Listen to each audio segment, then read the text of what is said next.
Hello students, हम लोग chapter पढ़े परमाणु, अणु और आयन, यानी कि एटम, मॉलिक्यूल एंड आयन।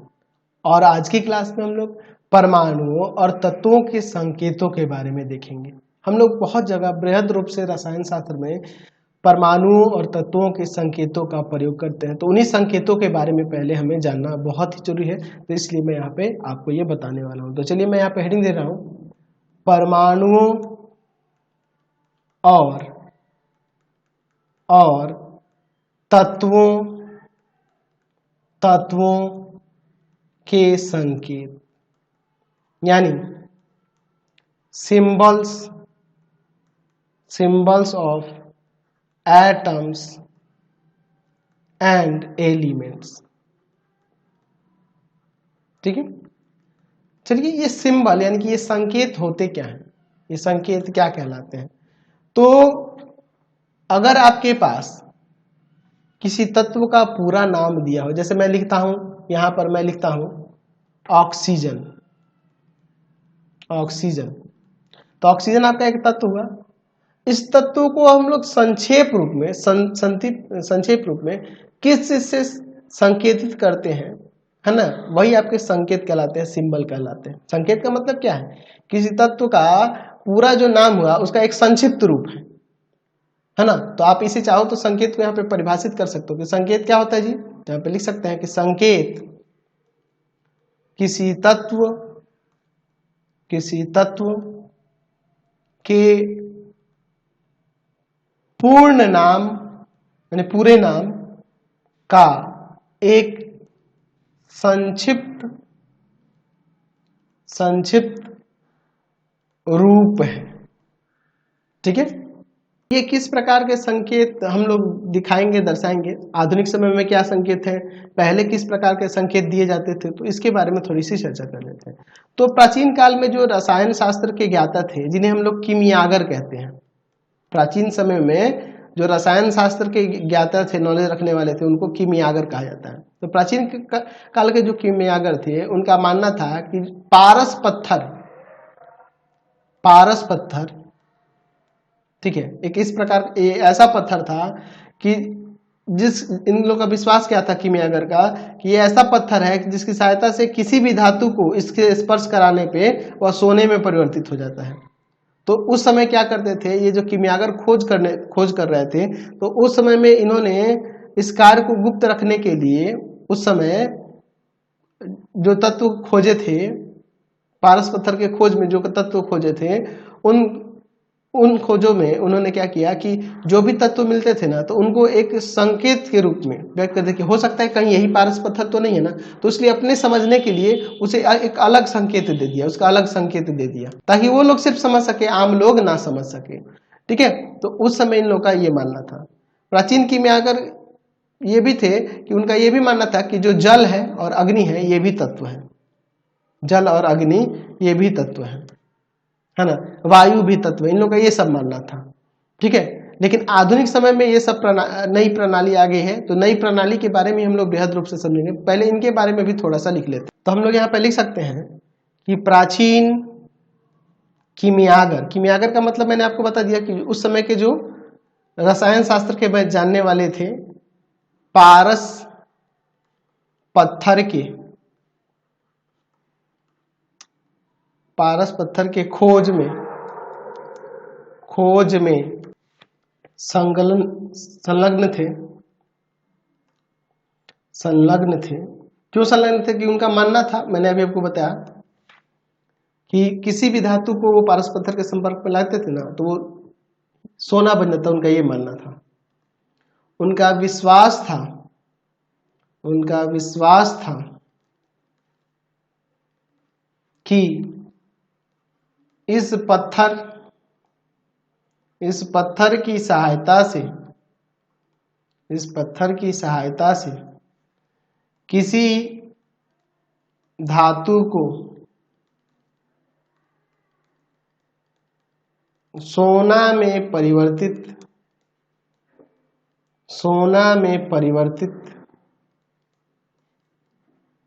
किया जा सकता है।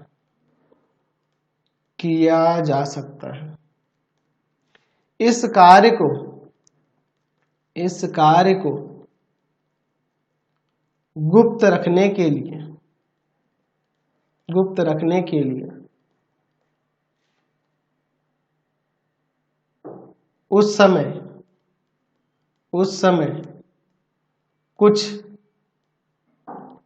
कुछ ज्ञात तत्वों को कुछ विशेष संकेतों द्वारा व्यक्त करते थे। उस समय तो कहते हैं किमियागर थे, उनका मानना था कि जल, अग्नि, वायु ये सब भी क्या था, तत्व है। लेकिन बाद में बर्जीलियस ने, सबसे पहले बर्जीलियस ने ही तत्वों के आधुनिक तरीके से, है ना, आधुनिक तरीके से उसको निरूपित किया। लेकिन इस प्रणाली को स्वीकार होने में लगभग 100 वर्ष तक लग गया। समझ गए ना? तो ये तो क्लियर हो गया। चलिए अब हम लोग आधुनिक संकेतों के बारे में जानेंगे, जिसके बारे में सबसे पहले बर्जीलियस ने बताया था। ठीक है, तो यहाँ पे लिख देते हैं,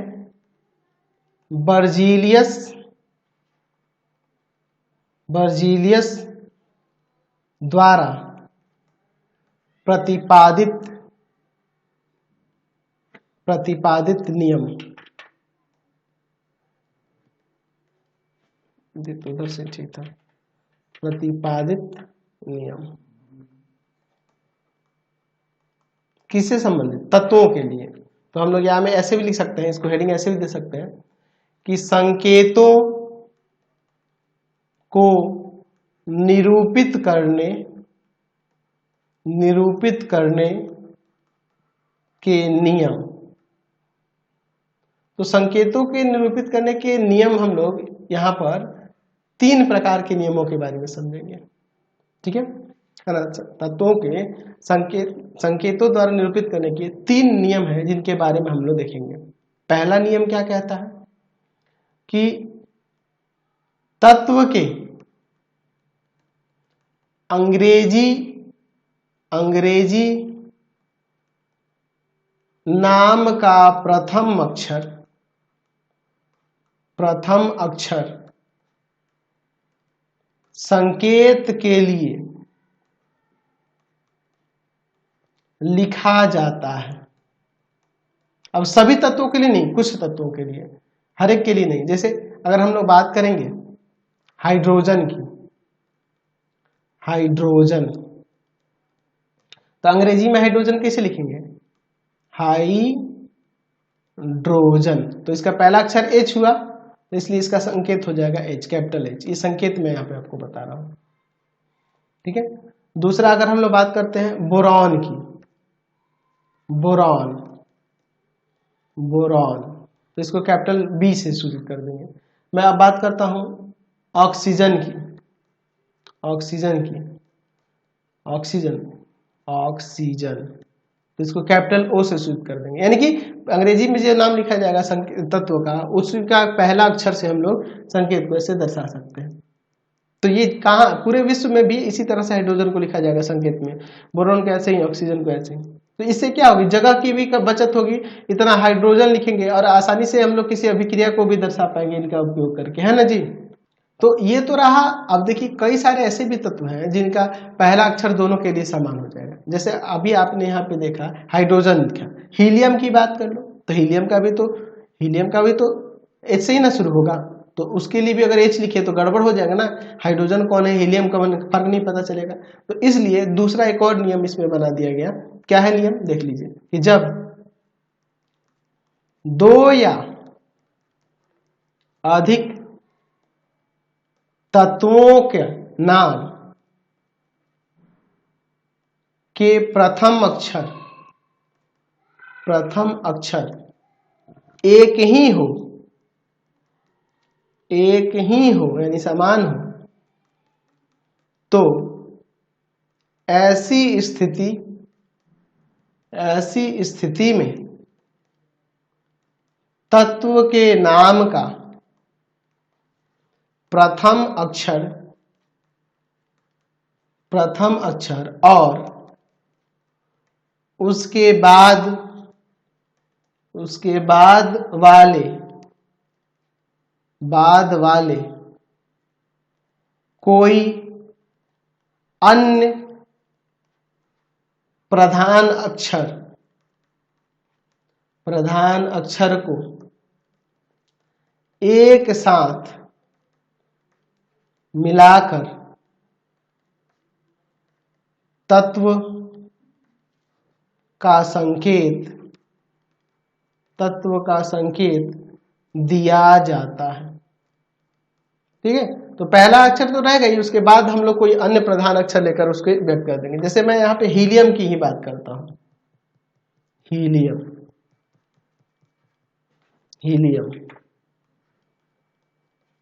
इधर से ही होगा ना, हीलियम। ठीक है, तो इसमें क्या कर देंगे, हीलियम के लिए H और E ले लेंगे, पहला अक्षर और दूसरा अक्षर कोई भी इसमें लिया जा सकता है, लेकिन हम लोग हीलियम को He से ही व्यक्त करते हैं। चलिए, जैसे अगर हम लोग बात करेंगे, जैसे अगर हम लोग यहाँ पर बात करेंगे कैल्शियम की,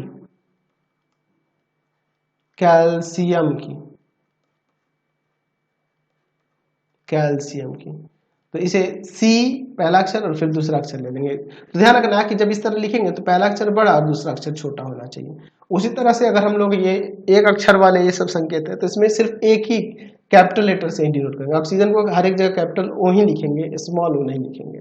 उसी तरह से अगर जब दो आ जाएंगे तो पहला बड़ा होना चाहिए और दूसरा छोटा होना चाहिए, आपको ध्यान में रखना होगा। अच्छा, कुछ ऐसे भी तत्व हैं जिनके संकेत उनके लैटिन नामों के आधार पर लिखा जाता है। जैसे यहाँ पे मैं लिख सकता हूँ, यहाँ पे मैं लिख देता हूँ कि कुछ तत्वों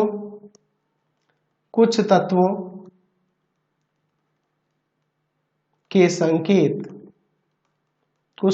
संकेत उनके लैटिन नामों से लिए गए हैं। जैसे अगर हम लोग बात करेंगे, देखिए मैं यहाँ पे तत्व का नाम लिख देता हूं, तत्व का नाम, फिर उसका लैटिन नाम और फिर उसका यहाँ पे संकेत देखेंगे। ठीक है, जैसे देखिए मैं इसमें तत्व ले लेता हूं, जैसे आपका सोडियम, तो सोडियम को लैटिन में कहा जाता है नात्रियम, NaTrium। तो इसको सोडियम को Na से डिनोट करते हैं।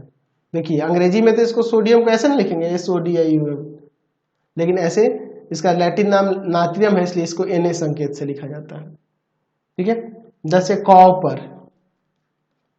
ठीक है, COPPER, कॉपर, और इसे लैटिन में कहा जाता है क्यूप्रम, CUPRUM, यानी कि इसको Cu से संकेत किया जाता है, कैपिटल C और स्मॉल u। आयरन, लोहा जिसे कहा जाता है, तो आयरन को फेरम कहा जाता है, फेरम लैटिन में, इसलिए इसका संकेत FE हो जाएगा, कैपिटल F और स्मॉल E।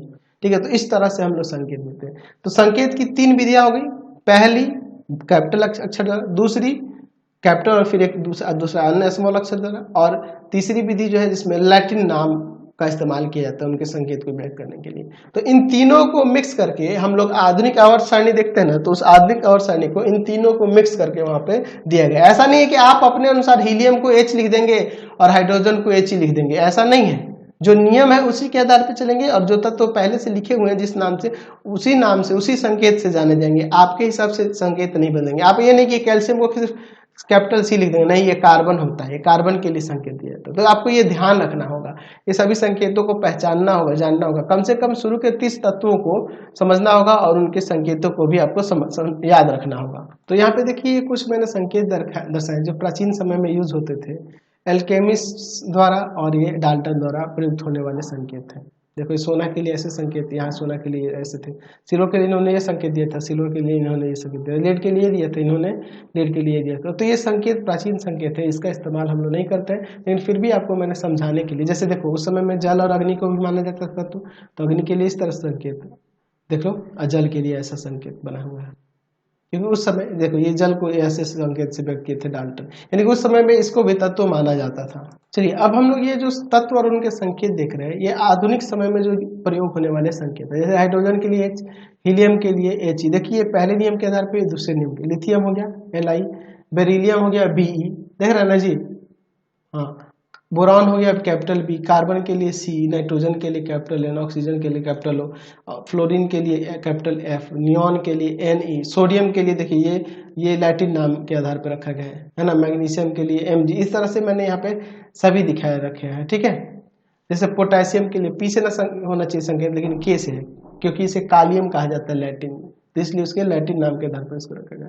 तो इस तरह से हमने सबको मिक्स करके तीनों नियमों के आधार पर ये जो दिया गया है, ये आधुनिक समय में प्रयोग होने वाले ये संकेत है।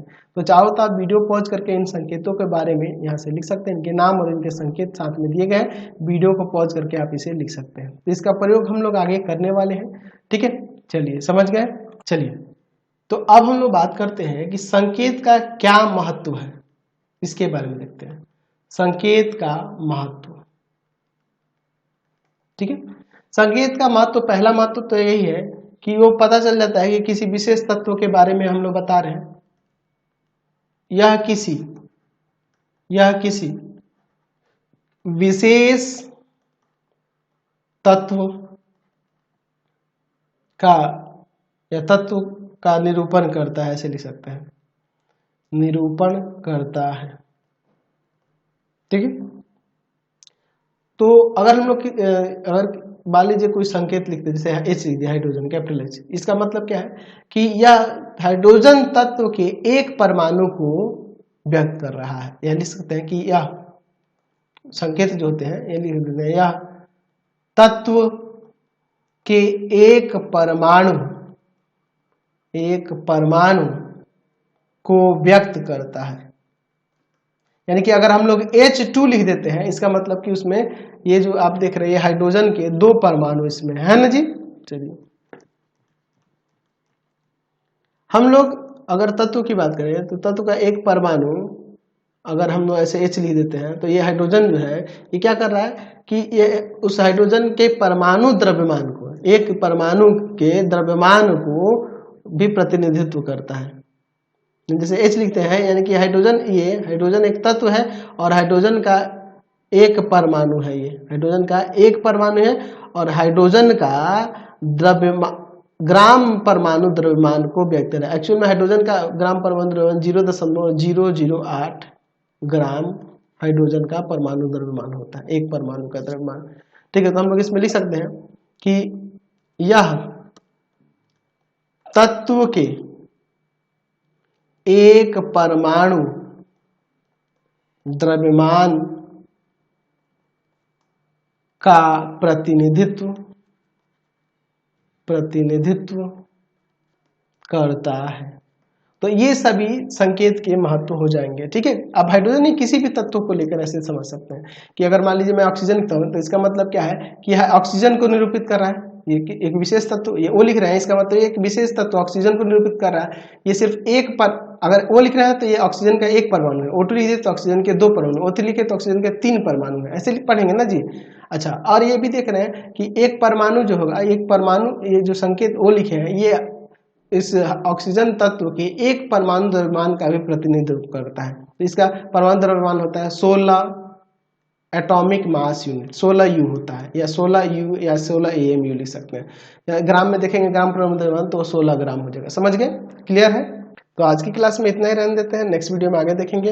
आपको हमारे 3 चैनलों को सब्सक्राइब करना, पहला है path finder classes Chhapra, path finder classes Chhapra, दूसरा है आपके पास भारती भवन रविकांत सर, भारती भवन रविकांत सर, रविकांत सर, और तीसरा चैनल है Ravikant sir RD Sharma solution, RD Sharma solution. तीनों चैनल को सब्सक्राइब कर लेंगे। इससे रिलेटेड वीडियो के लिए सीधे डिस्क्रिप्शन में जाएंगे, इससे रिलेटेड नोट्स के लिए गूगल पे जाकर सर्च करेंगे www.ravikantsir.in और यहाँ जाकर आप सभी क्लासेस के नोट्स उनके पीडीएफ को डाउनलोड कर सकते हैं, पढ़ सकते हैं।